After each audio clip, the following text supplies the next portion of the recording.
서신인 것이죠. 그때가 아마도 AD 60년에서 63년경이었을 것이다 라고 역사학자들은 추측을 합니다.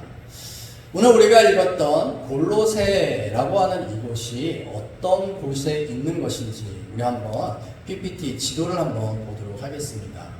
지금 이 땅이 오늘날 튀르키예라고 하는 옛날에 터키라고 하는 그 땅입니다. 오른쪽 아래에 보면은 빨간색으로 골로새라고 하는 곳이 있는데 이웃하고 있는 곳이 히에라폴리스 또 라오디게아라고 하는 지역이 있습니다. 이 히에라폴리스 또 성경에 보면 히에라볼리라고 되어 있는데 여기에서는 따뜻한 온천수가 솟아났습니다. 그리고 골로새에서는 차가운 이 생수가 솟아났던 곳입니다. 그래서 라오디게아라고 하는 이 도시는 히에라볼리로부터 따뜻한 온수를 공급받고 또 골로새로부터는 차가운 생수를 공급받았습니다.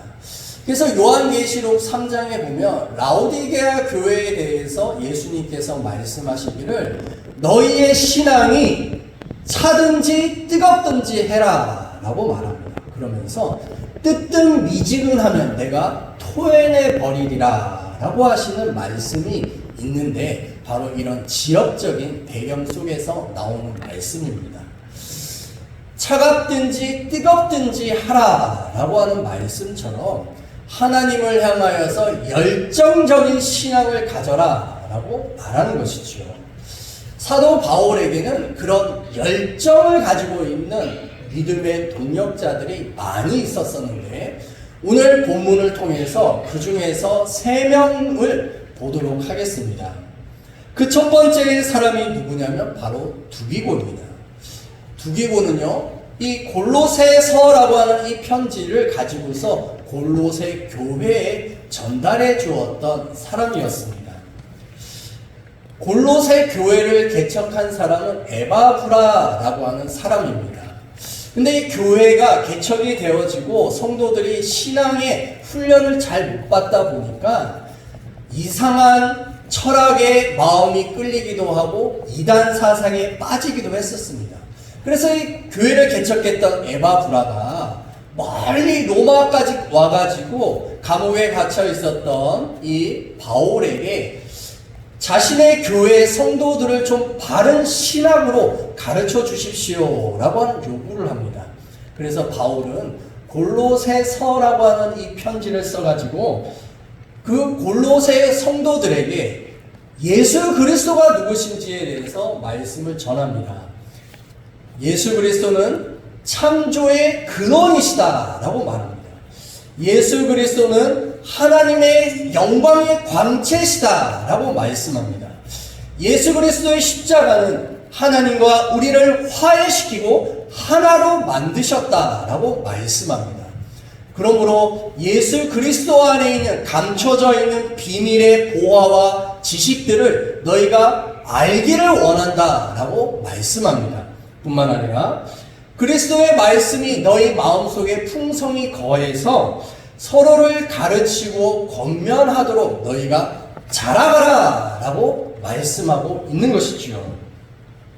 이런 보석과 같은 골로새서의 이 말씀을 두기고가 직접 가지고서 골로새를 지역을 찾아가는 것이죠. 원래는 바울이 가야 했지만 바울은 감옥에 갇혀 있어서 갈 수가 없어서 두기고를 보낸 것입니다. 바울의 발이 되었던 두기고인 것이지요. 이 두기고를 위해서 바울은 뭐라고 말했는가? 우리 성경 골로새서 4장 7절 말씀 함께 읽어보겠습니다. 두기고가 내 사정을 다 너희에게 알려주리니 그는 사랑받는 형제요 신실한 일꾼이요 주 안에서 함께 종이 된 자니라. 아멘. 자, 에베소서 6장 21절에도 말합니다. 우리 같이 읽겠습니다.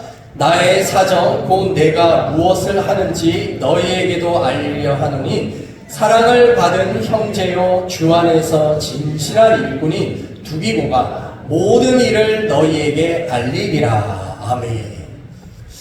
골로새서에 나오는 신실한 그리고 에베소서에 있는 진실한, 이거는 우리 한글 말로는 다르지만 헬라어 원어 성경에는 피스토스라고 하는 한 단어만을 사용하고 있습니다. 이 피스토스라고 하는 단어는 무슨 뜻이냐면 믿을 만하다, 신뢰할 만하다 라는 뜻입니다. 두기고는 정말 믿을 만한 사람이었다라는 것이죠. 그래서 이 편지를 전달하는 너무나도 중요한 이 일을 다른 어떤 누군가가 아니라 두기고에게 맡기고 있다라는 것입니다. 어떤 일을 완수해야 할 때 정말 믿을 만한 사람이 있다라고 하는 것은 축복이며 행운입니다. 그래서 그랬을까요? 두기고라고 하는 이름의 뜻이 행운, 럭키입니다. 근데 그냥 행운이 아니라 생각지도 못했던 뜻밖의 행운이었다라고 하는 의미가 이 두기고라고 하는 이름 속에 담겨 있는 것이지요. 마치 두기고는요, 돌 무더기에서 금광을 발견한 것처럼 생각지도 못했던 깜짝 놀랄 만한 그런 행운으로 다가온 사람이었다라는 것입니다. 두기고와의 만남은 만남에 행운이 있었던 사람인 것이죠. 이름도 없이 빛도 없이 아마 이 자리에 계신 분들 중에 두기고라고 하는 이름을 처음 들어본 사람도 있을 것입니다. 두기고의 이름의 뜻이 행운이라고 하는 것을 처음 들어본 사람들도 있을 것입니다. 그만큼 두기고는요, 빛도 없이 이름도 없이 그냥 묵묵히 자신에게 맡겨진 역할들을 완전히 감당할 수 있었던 그런 사람이었습니다. 하나님과 사람 사이를 연결해주고 사람과 사람 사이를 이어주었던 그런 위대한 연결자가 바로 두기고였습니다. 이와 같이 주님 안에서 신실했던 사람, 두기고가 첫 번째의 사람이었습니다. 또한 두 번째의 사람은 바로 오네시모입니다.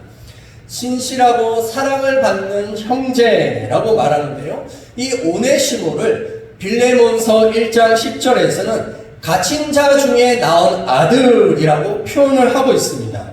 갇힌 중에라고 하는 말은 로마 감옥에 지금 갇혀 있는 것이죠. 오네시모도 어떤 죄 때문인지는 모르지만 바울이 갇혀 있었던 로마 감옥에 들어왔습니다. 그렇게 바울을 만나게 된 것이지요. 아마도 이 오네시모는 바울에게 처음에 마음의 문을 열지 않고 아마 냉소적이지 않았을까 생각해 봅니다. 하지만 함께 있다 보니까 바울의 성품을 또 알게 되고 또 그 바울이 하는 말들을 통해서 조금씩 마음의 문을 열었을 것입니다. 결국 바울의 전도로 예수 그리스도를 자신의 구세주로 영접하게 되고 또한 그렇게 거듭나게 되었습니다. 감옥에서 예수님에 대해서 집중적으로 배우게 된 것이지요. 오네시모의 믿음은 일취월장하여 성장하고 자랐습니다. 이런 와중에 바울은 오네시모와 교제하다 보니까 깜짝 놀랄 만을 하는 말을 듣게 됩니다. 그것은 무엇이냐면 오네시모가 골로새 교회의 성도였던 빌레몬의 노예였다라고 하는 사실인 것이죠. 그 빌레몬의 집에서 금전적인 손해를 끼치고 오네시모는 도망을 나와 버린 것입니다. 그 당시에 도망친 노예가 주인에게 다시 잡히게 되면 엄청난 채찍질을 당하거나 아니면 불로 달궈진 인두를 얼굴에 눌러서 다시는 도망가지 못하도록 그런 낙인을 찍는 그런 것도 했었습니다. 더 심하면 주인에게 죽임을 당할 수도 있었던 것이 바로 노예였습니다. 오네시모는 빌레몬에게서 도망을 나와서 로마까지, 골로새에서 로마까지 직선 거리만으로도 1500km에 달하는 거리였습니다. 이렇게 먼 거리였던 그곳에서 또 감옥에 들어갔는데 그곳이 누가 있었어요? 바울이 있었다라는 것이죠.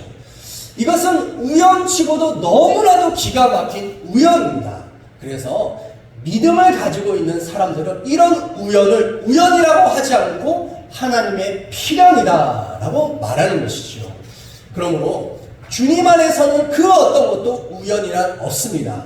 하나님께서 계획하고 있는 필연이 될 줄 믿습니다. 오늘 이 자리에 우리가 같이 예배를 드리고 앉아 있는데 우리도 우연히 앉아 있는 것이 아니라 우리 한 사람 한 사람은 다 하나님의 필연인 줄 믿습니다. 그래서 우리의 만남은 뭐가 아니에요? 우연이 아닌 거예요. 네. 우리 한번 옆 사람 앞뒤 사람 고백해 봅시다. 우리의 만남은 우연이 아닙니다.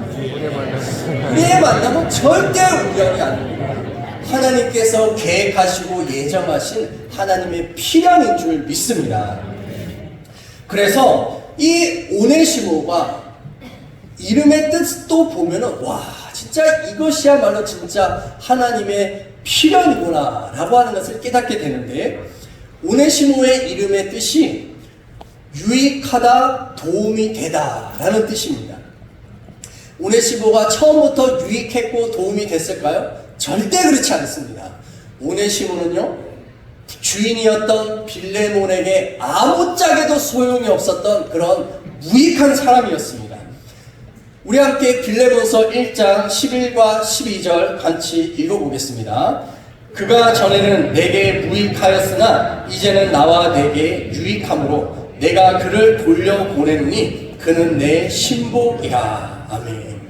바울이 오네시모는 내 신복이라 라고 말합니다. 이 신복이라는 뜻은 어떤 뜻이냐면 내 심장, 내 사랑, 내 마음이라는 뜻입니다.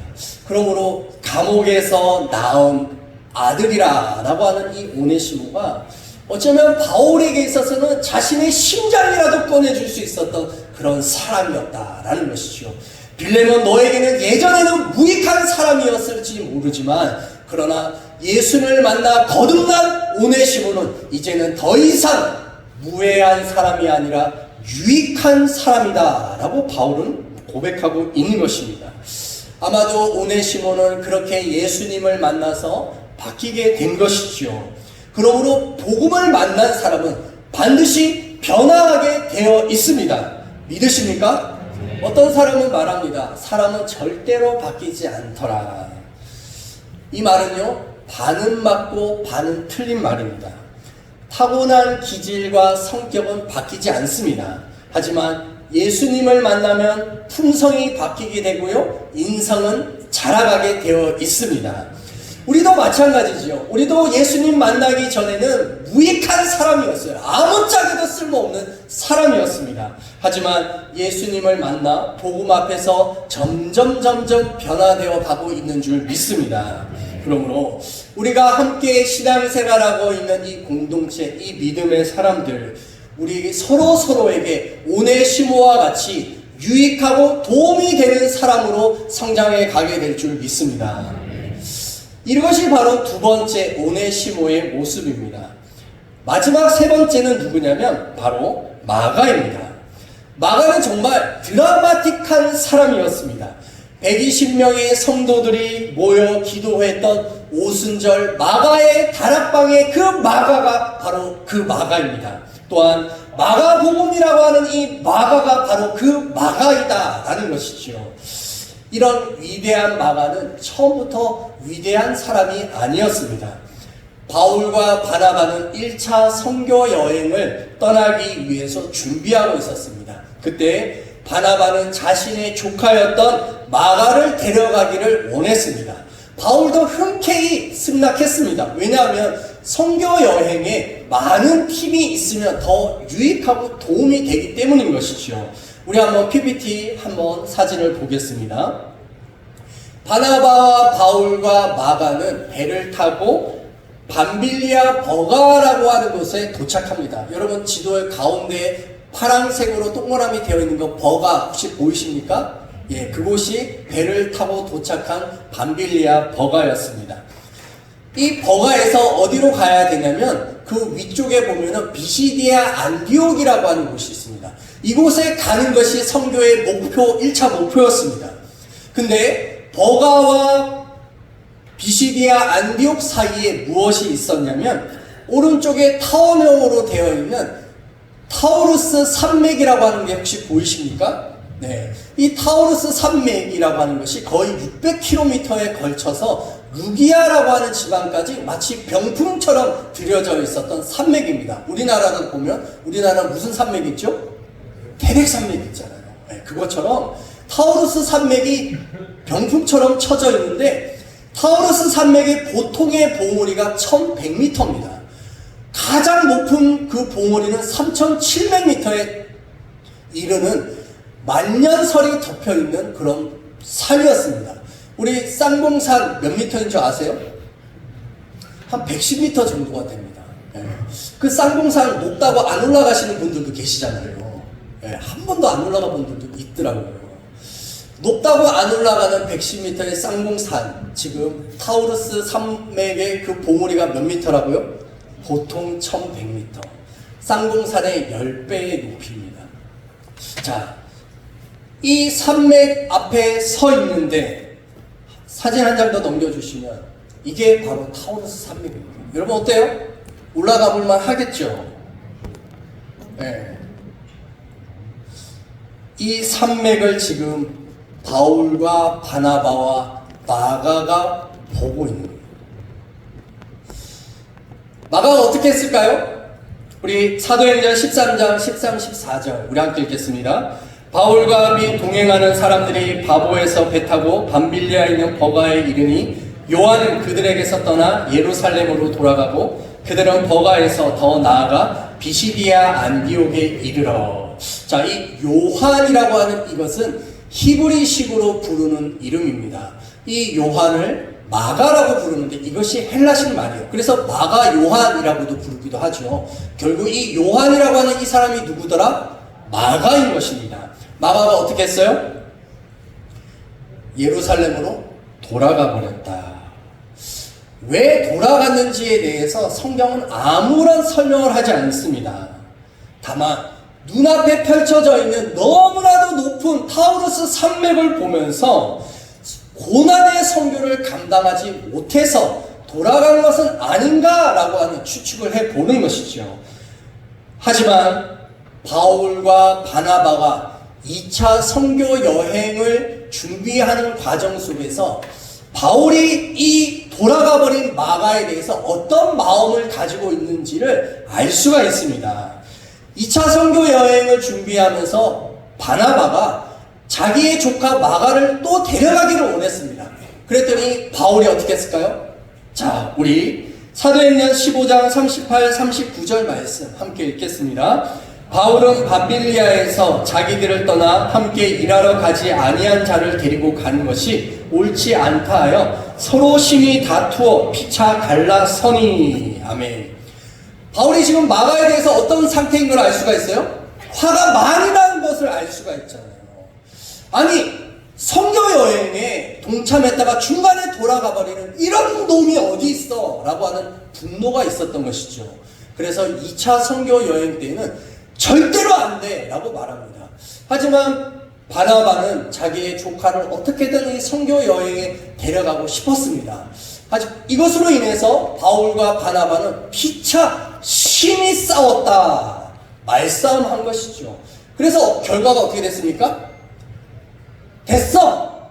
너는 너대로 가고 나는 내게 갈 거야! 라고 하면서 갈라서 해서 갈라서 버린 겁니다. 바나바가 위로와 격려의 사람입니다. 이 조카 마가를 다시 다독거리고 격려해서 바나바는 마가를 데리고 자기 나름대로 선교 여행을 떠났습니다. 그렇게 해서 삼촌과 계속 선교 여행 속에서 마가는 예수님을 만나고 예수님과 함께 동행해 가는 과정 속에서 점점 신앙이 성장하게 된 것이죠. 결국 마가는요, 베드로에게서 있어서 영적인 아들이다 라고 하는 이야기도 듣습니다. 우리 베드로전서 5장 13절 함께 읽겠습니다. 택하심을 함께 받은 바벨론에 있는 교회가 너희에게 문안하고 내 아들 마가도 그러하느니라. 아멘. 내 아들 마가, 이 육신의 아들이 아닙니다. 영적인 아들이라는 것이죠. 이 마가가요, 베드로와 함께 있으면서 예수님에 대해서 많이 들었습니다. 결국 마가가 무슨 복음을 썼다고요? 다 얘기해 드렸잖아요. 네, 혹시 생각이 다른 데 있으신가요? 네. 무슨 복음을 썼다고요? 마가복음을 썼다. 마가. 위대한 하나님의 사람이 된 것입니다. 또한 그렇게 성장한 마가는 나중에 바울이 이 마가를 용서하고 받아들이게 됩니다. 우리 디모데후서 4장 11절 함께 읽겠습니다. 누가만 나와 함께 있느니라. 내가 올 때에 마가를 데리고 오라. 그가 나의 일에 유익하니라. 아멘. 내쳤던 그 마가가 시간이 흘러 성장하고 나니까 바울의 입장에서는 마가가 누가 되었습니까? 유익한 사람이 되었다. 마가를 데려오라 라고 하는 것이죠. 예수님을 만났던 마가는 이렇게 성장하고 변화되었습니다. 신실한 믿음의 사람으로 성장해 간 것이죠. 이처럼 신실한 믿음의 사람들은 한결같이 똑같은 모습들이 있는데 바로 그것은 예수 그리스도를 인격적으로 만났다라는 것입니다. 예수님을 만나면 그의 삶이 바뀌게 되는 줄 믿습니다. 말씀이신 예수님께서 가르쳐 주시는 그 말씀에 순종하게 되고 그 순종을 지키려고 하는 의지가 생기는 것이죠. 그래서 오늘도 우리는 예수님의 말씀에 순종하기를 결단하게 되는 것입니다. 그렇게 결단하는 사람들, 우리 골로새서 4장 2절의 말씀 함께 다시 읽겠습니다. 기도를 계속하고 기도에 감사함으로 깨어 있으라. 아멘. 신실한 믿음의 형제들은요, 기도를 계속하게 되어 있고 기도를 감사함으로 깨어 있게 된다라고 말씀합니다. 기도는요, 영적인 호흡입니다. 호흡이 강해야 힘이 생깁니다. 군인들은요, 아침에 기상하면 우통을 벗고 알통구보를 합니다. 발을 같이 맞추어 가면서 호흡을 맞추고 군가도 부릅니다. 그렇게 알통구보를 하고 나면 땀이 비옷도 쏟아지는데 호흡을 깊이 함으로 인해서 새로운 생기가 솟고 또한 할 수 있다라고 하는 이런 기백이 생기게 되는 것이죠. 그래서 이 모든 과정을 통해서 군기라고 하는 것이 잡히게 되는 것입니다. 우리의 삶에도 마찬가지입니다.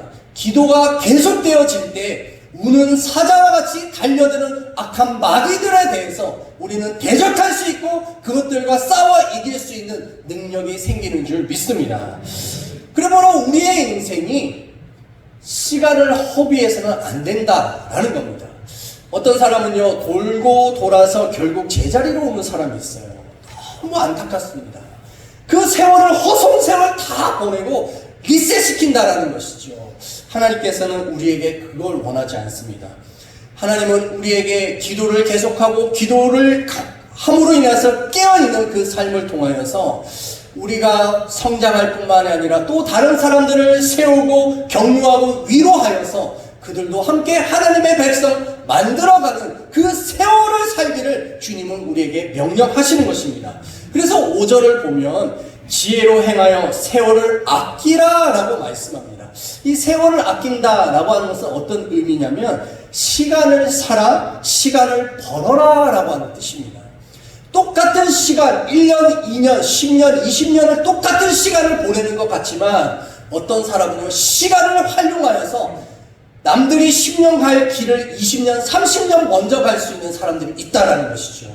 그것이 어떤 사람입니까? 하나님 앞에 기도와 간구로 나오는 사람입니다. 우리 이사야 43장 16절 말씀 우리 함께 읽어보겠습니다. 나 여호와가 이같이 말하노라. 바다 가운데의 길을 큰 물 가운데 지름길을 내고 아멘. 이 바다와 큰 물이 홍해 바다를 말합니다. 하나님께서 뭐라고 말씀하십니까? 이스라엘 백성들이 다 죽었다라고 원망과 불평을 하고 있었을 때 하나님께서 모세에게 말씀하십니다. 모세야, 너의 들고 있는 지팡이를 그 손을 홍해를 향하여 내밀러라 라고 했을 때 모세가 하나님의 말씀에 순종하고 지팡이를 들고 있는 손을 홍해에 내밀었습니다. 그때 어떤 일들이 일어났죠? 바람이 불어 그 홍해를 갈랐습니다. 질퍽거리는 갯벌과 같은 그 땅을 바람으로 말려버리시고 하나님께서는 마른 땅으로 걸어가게 하셨습니다. 그것이 무엇이었다? 그것이 바로 하나님의 지름길이었다라는 것입니다.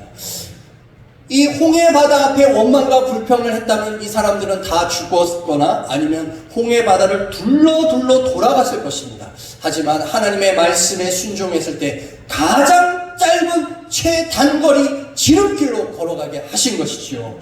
하나님의 말씀에 순종하고 기도의 팔을 들어 올렸던 그 모세를 통하여 보여주신 것처럼 우리의 인생도 하나님의 말씀에 순종하고 기도를 계속할 때 인생의 지름길을 걸어가게 될 줄 믿습니다. 그러므로 예수님께서는 내가 곧 길이요 진리요 생명이니 나로 말미암지 않고는 아버지께로 올 자가 없느니라 라고 말씀하셨습니다. 예수 그리스도의 그 길을 걸어가는 사람만이 진정한 지름길, 가장 짧은 세월을 아끼는 인생이 될 줄 믿습니다. 그러므로 우리는 말씀을 통하여서 기도를 통하여서 끊임없이 예수 그리스도를 만나고 그 만나는 믿음 속에서 자라가야 한다라는 것이죠. 하나님의 은혜가 우리에게 밀려올 것입니다. 또한 말할 때마다 소금으로 맛을 내는 것처럼 맛깔나는 인생, 맛깔나는 말들을 할 수 있는 사람으로 변화가 우리에게 일어나게 될 줄 믿습니다. 지금 현재 부족하여도 괜찮습니다. 우리를 하나님 앞에 드리기만 한다면 하나님께서는 우리를 받으시고 하나님께서 반드시 그 일들로 이루어가게 되는 것입니다. 그러므로 우리는 기도를 계속하고 감사함으로 깨어 기도할 때, 하나님의 말씀에 순종할 때, 그것을 끊임없이 내어드릴 때 하나님께서는 하나님의 놀라운 역사를 우리를 통하여 이루실 줄 믿습니다. 그래서 이 시간 우리가 하나님 앞에 내어드립시다. 우리가 결단의 기도를 드립시다. 하나님, 나의 연약함과 부족함이라 할지라도 두기고와 같고 오네시모와 같고 마가와 같은 그런 부족한 사람이라 할지라도 하나님 앞에 내어드림으로 하나님께서 유익한 사람, 뜻밖의 행운을 만날 수 있는 하나님의 복음서를 기초를 쓸 수 있었던 그런 사람으로 우리를 사용하여 주시옵소서. 우리 주여 일창하며 기도하겠습니다. 주여!